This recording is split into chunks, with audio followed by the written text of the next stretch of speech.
Coming up on River City Presents, from Farley to becoming Secretary of State of the Commonwealth of Kentucky, my guest is your Secretary of State, the Honorable Michael Adams.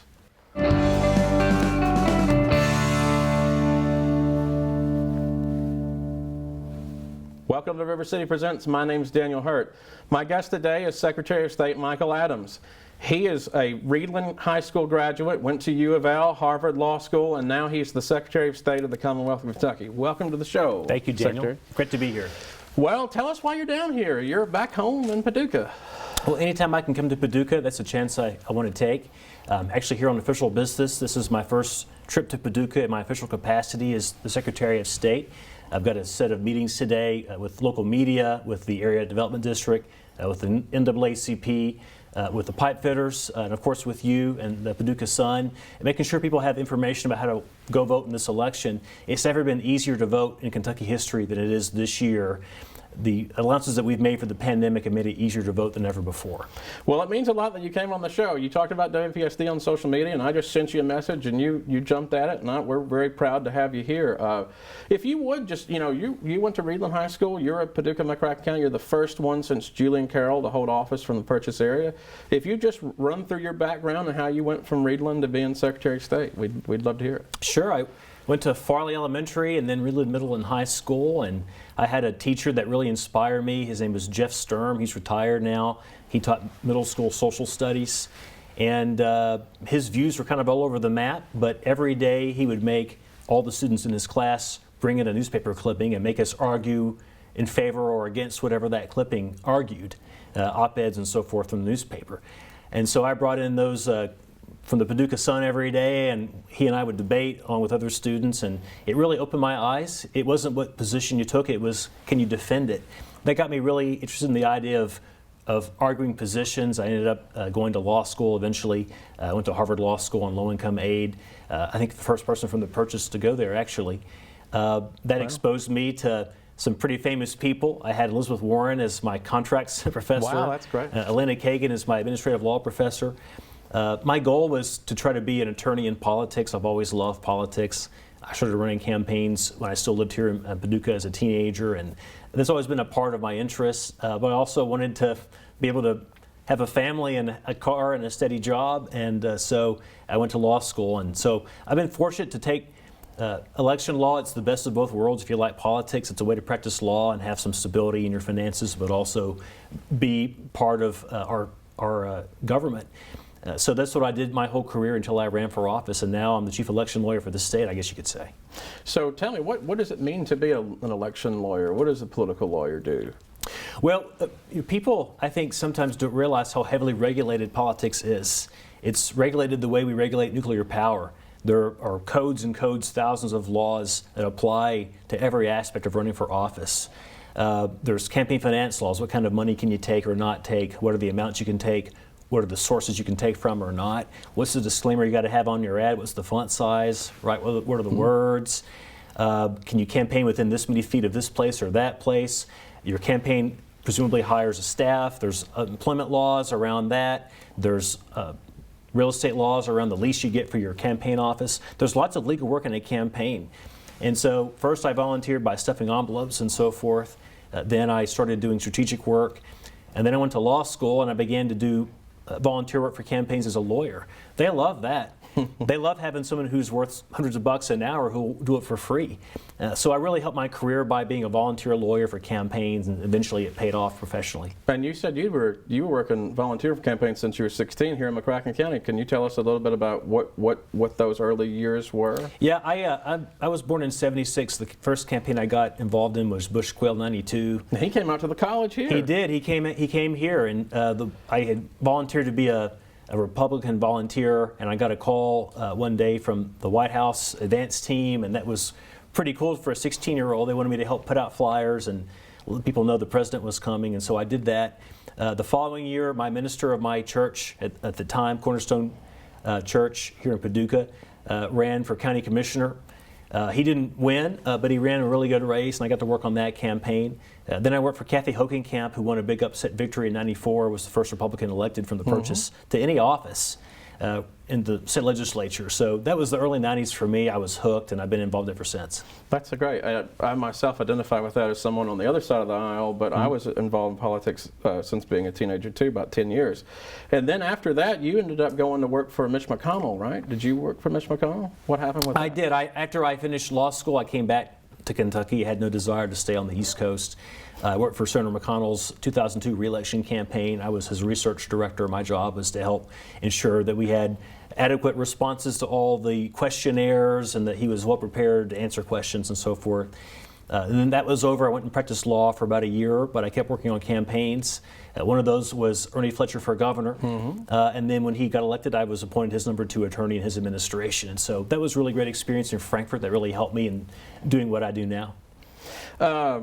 What made you want to run for Secretary of State? Because there's a list of options, and you want to jump in, so you wanted to be the Chief Elections Officer. Tell me a little bit about that. Well, I was appointed to the State Board of Elections by Governor Bevin about 4 years ago, and I had considered running for this office because you're the Chief Election Official. I have a unique election law background as a former counsel to Mike Pence and other famous Republicans around the country, several national committees. I built up a very successful practice in the field, and I knew the subject matter. And I kind of wanted to run for something, and that felt like the right fit for me. But I especially felt that way after serving on the State Board of Elections for years before I ran for this office. I saw what the issues that we have around the state were. I actually announced before the pandemic that we had a poll worker recruitment crisis. I spotted that from the Board of Elections.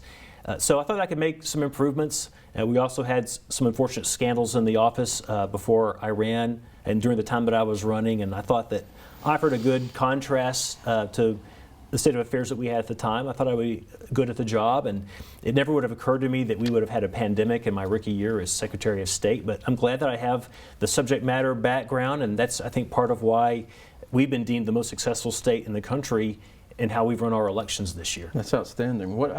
How does it feel going from being on the campaign side to being the guy? The hardest part of that is I've been Republicans' guy for going on 20 years. I was the one Republicans called with a legal issue, whether it was a party or a candidate. And now I'm not that guy. Now I'm working for everybody. And some of the Republicans are a little frustrated that I'm not in the tank for their side. I have to work for everybody. I get a check from the taxpayers, Democrat and Republican, independent, everybody in between. So it's been a little hard with some of those prior relationships, people who supported me, and then are disappointed that I've been, in their view, too fair to the other side. But we can't have an election official who is seen as in the tank for Democrats or Republicans. This is, I think, more than any other job in the government, the position you've got to have that's above the fray, that's fair, that doesn't take sides. It's almost like a judicial role. If you've got a chief election official that's seen as in the tank for the Republicans or the Democrats, that makes the whole system lack credibility. Yeah, why do you think that, you're seen as one of the most bipartisan people in Frankfort. Why do you think that you got so much blowback from Republicans? I think elections, people are very sensitive about that. They think, outside events could cost them a seat that they deserve. And I've worked for 400 Republican candidates across the country. I can certainly identify with that. But I think folks are they're nervous. They don't know what to expect. We've never seen an election like this one this year. No state has. And so my job is just to comfort them and say, look, we're going to have a fair election. We're not going to have vote fraud. We're going to have adequate places for people to go vote. We've proved that we do this better than anybody else in America, and we're going to have a good election. Yeah, talk a little bit more about that bipartisan work you did with Governor Beshear, because you had a three-legged stool is what you call it. So tell us about how that works. Well, I'm really proud that the governor and I have worked together across party lines to ensure that we have a safe and successful election. We had a primary election that he and I designed together. It's one that had no spike in COVID-19 cases, unlike some other states had. We had no vote fraud, unlike other places. We didn't have votes lost and so forth. We had a clean, a fair, a successful election that became the envy of the country. My phone's rung off the hook the last few months. Other states, what's your special sauce? How did you pull this off? I'm really proud of that. Part of why it worked is because the governor and I reached an agreement early on, and we had time to inform the electorate of what was going to change. That's part of why it was so smooth and successful. I would argue that part of the other reason why it was is that it was bipartisan, and it showed Democrats and Republicans that the new rules were fair. Had it just been me designing the system, Democrats would have cried foul about that. If it had just been the governor, then the Republicans would have cried foul. And they'd both be right. You got to have bipartisanship with your elections. You can't have one party seen as running the elections. So I think part of why we were so successful is because we worked together across the aisle. Yeah, I know some of the things like mail-in absentee ballots and things like that are new now. Are you planning to keep those, or what would you like to do post-pandemic in future elections? Well, to be very clear, everything that we have done this year that's been new, and I would say an improvement, is temporary. It's all been done via emergency executive powers that the governor has and I have together jointly. None of it is permanent. None of it is a change in the law. So when this emergency expires, then we go back to normal. I would like to see us keep some of these things at least. I don't think that permanent absentee voting is likely to pass. I think that because of the legislature? Because I don't think they're going to pass it, and I'm not going to ask them to for this reason. It doubles the cost of your election. The reason we're able to do it this year, and it's the right thing, I'm glad that we're doing it, but we're able to do it because Congress is actually paying for it. They gave us a generous subsidy to pay for our election costs this year, and so Congress is basically paying for all of the postage and printing for our absentee ballots, as well as the new machines that can scan these. And the machines you can keep permanently, but the other costs are not ones that you've paid for. They're going to be renewable costs. So I don't think we're going to have permanent expanded absentee voting, but I do think we're going to make some other things permanent. I want to make the portal permanent. The govokwy.com website, where you can register to vote, you can request your absentee ballot, you can check the status of your ballot electronically 24 hours a day and see where it is in the system. You can volunteer to be a poll worker. I want to keep that. That's pretty cheap, actually. I want to keep the cure process. The first time this has ever been done is this year. I propose a cure process where if the voter makes an error on the ballot, the voter is contacted as a matter of law and invited to come back and fix the mistake. We had 30,000 ballots in our primary that were thrown out because the voter made a mistake. Like a signature issue. Yeah, that's right. Now, if you vote in person, people catch those mistakes and they get you a new ballot. But if you're voting absentee, if you're mailing it in or dropping it in a drop box, people miss this and people get disenfranchised. So I want to make that permanent. I also think that we should expand voting hours and possibly days. Even before the pandemic, I had a bill in the legislature to expand voting hours. I think that 6 to 6 on one day is an archaic model based in an agrarian economy and lifestyle that we just don't have anymore. People want convenience today. Imagine a bank that were only open one day for 12 hours and had long lines. It's not a successful business model. When I voted for president in 2016, I waited in line for 3.5 hours. Wow. And that was before the pandemic. That's not acceptable. I cannot tell you how many people I saw just turn around and walk off. They weren't willing to wait. We need to have a permanent expansion of voting ease, whatever form that takes. So you think expanding hours, what about multiple days of being able to vote? I think we should do that too. I think we should at least, well, I want to see how well this election goes in the fall, but I certainly think that we can add some Saturdays or some other days leading up to the election. It's not going to be 3 weeks like it is this November. We need that to space out the crowds for November and ensure social distancing. Yeah. So that's important. It's also good for the voter and convenient. I'm not going to ask the county clerks to pay people for 3 weeks to just do this. It's very expensive. But I think we can afford to do a few more weekdays or some Saturdays. That's pretty realistic. Yeah. Do you think that that's realistic for the legislature as well? Actually, I do. I've had some conversations with members of both parties about that. I'm still counting votes. I think there's a pretty good chance to get it over the finish line.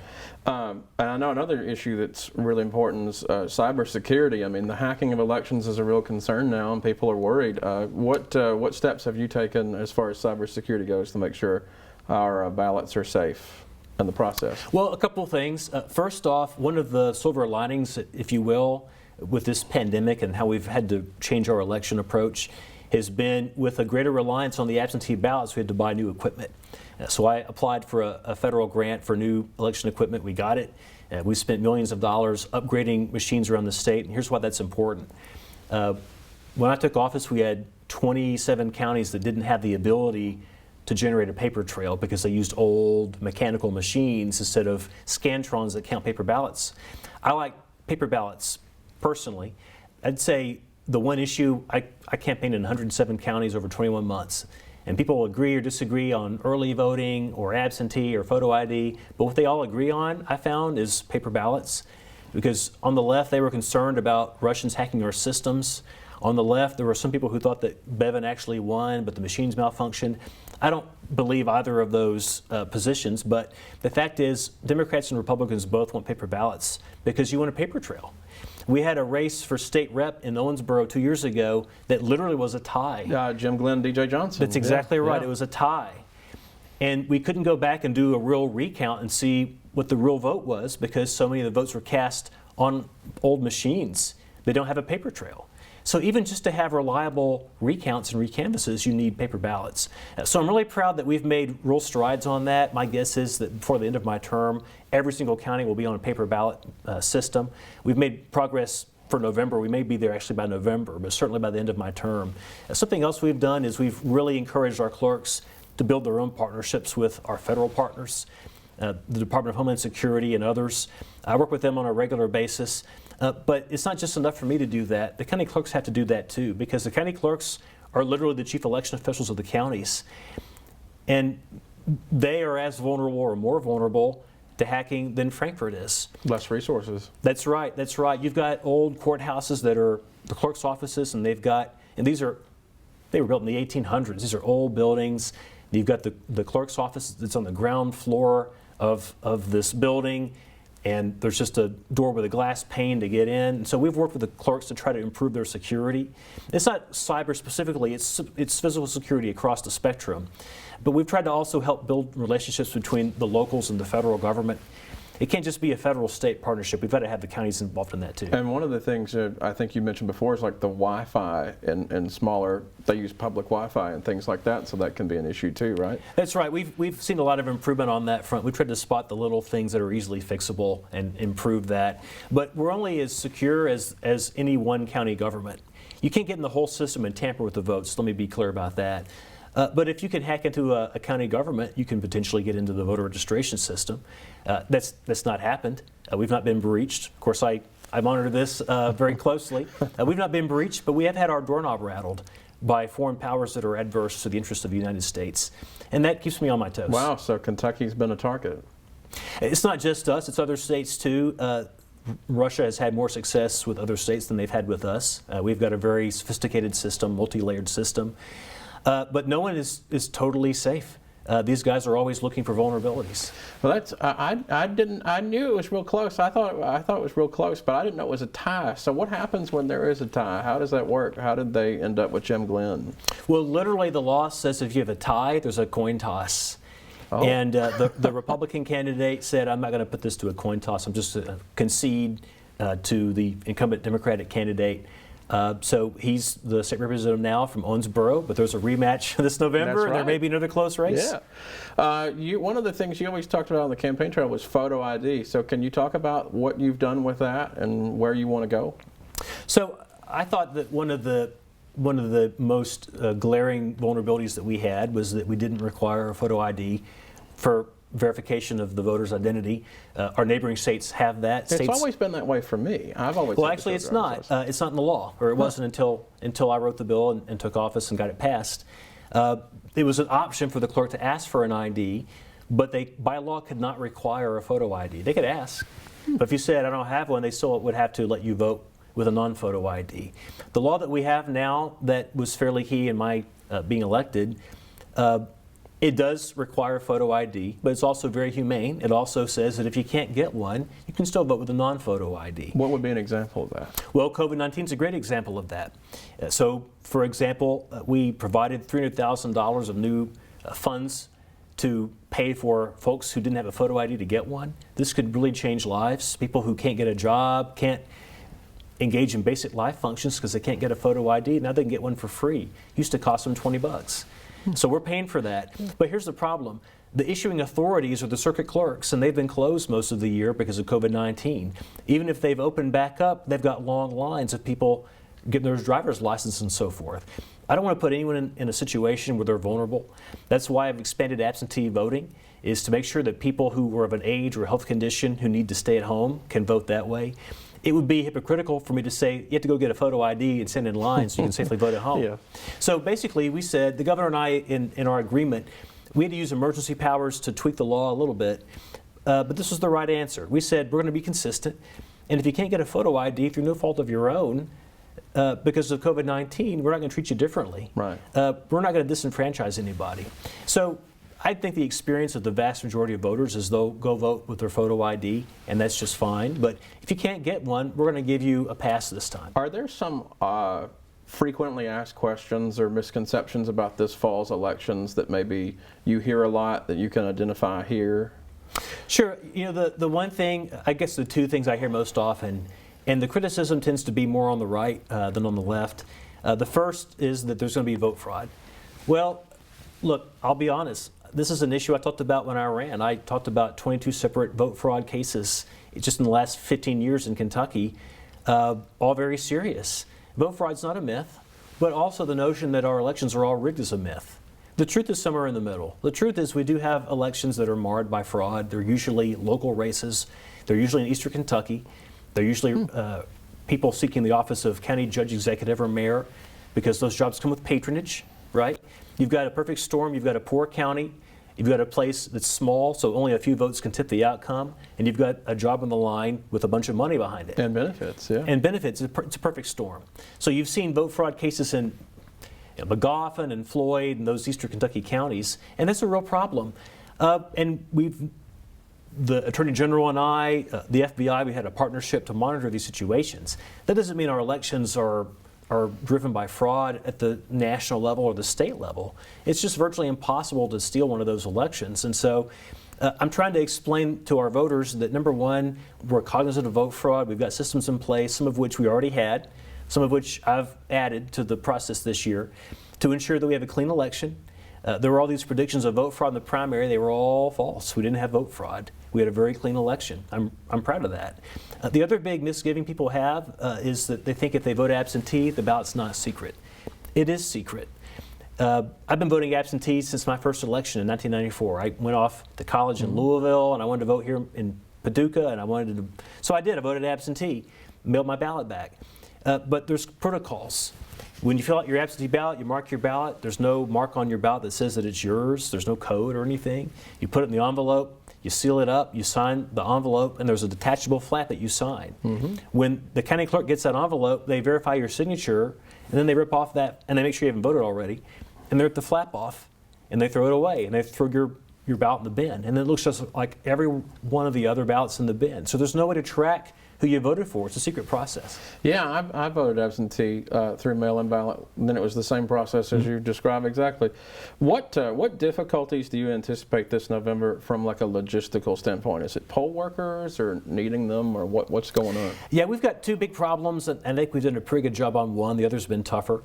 The reason we went from having 3,692 precincts in a normal election to only having 180 voting locations in the state in June. It wasn't a policy aim of mine or the governor's. It wasn't a feature. It was a bug.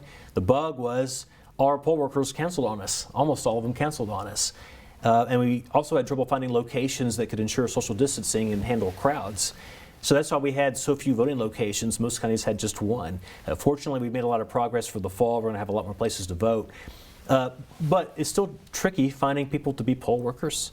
Most of our poll workers are senior citizens. These are the people that, they're highly at risk. These are the people that we expand absentee to take care of, and it's difficult to get them to be poll workers. And so I've asked my generation, Gen X, to step up and volunteer and be poll workers. My office has recruited 4,500 poll workers by itself, not even counting what the clerks have found. So we've had some success on that. The other issue is getting voting locations. A lot of our voting locations historically have been nursing homes. That's not going to work. Yeah. It's the last place you need to put the general public right now. A lot of our locations are privately held. They're places of worship that have not reopened to their congregants. Obviously, we can't ask them to be a voting location when they're not even a location for the members of their church or synagogue. So that's been a real challenge, is getting actual physical locations where we can have people vote. So places like McCracken County, so you don't vote at your normal precincts, right? Or do you? Is it?